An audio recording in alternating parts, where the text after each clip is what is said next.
দেশটাকে মানুষগুলি 18 কোটি মানুষ আপনারা ব্যর্থ। আজই আমি আমার মায়ের স্টোরি থেকে এটাই বলতে চাই, আমরা কেউ যদি না যাই দেশটা যেমন স্বাধীন হবে না। স্বাস্থ্যমন্ত্রী সরদার মোহাম্মদ শাখাওয়াত হোসেন বলছেন, আমরা যদি দুর্নীতির বিরুদ্ধে রুখে না দাঁড়াই তবে মন্ত্রণালয়কে দুর্নীতিমুক্ত করা সম্ভব নয়। তিনি বলেন, ভবিষ্যৎ প্রজন্মের জন্য একটি স্বচ্ছ ও জবাবদিহিমূলক ব্যবস্থা গড়ে তুলতে সবাইকে ঐক্যবদ্ধ হতে হবে।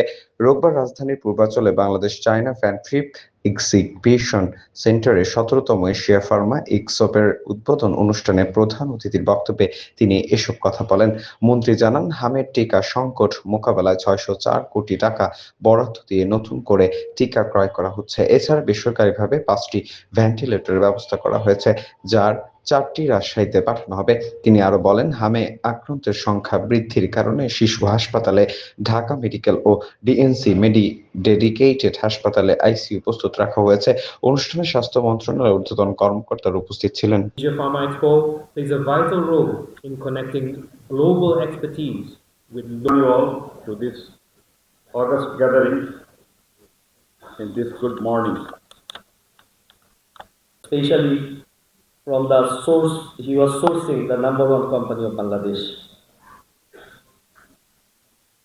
And some of you may already know, back in January this year, while we were দেশটাকে মানুষগুলি 18 কোটি মানুষ আপনারা ব্যর্থ।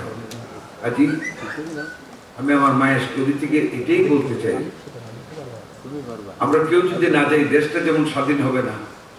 আমরা কেউ যদি আজকের মুহূর্ত থেকে এগিয়ে না যাই তাহলে কিন্তু আমরা দেশটাকে সামনে নিয়ে যেতে পারবো না।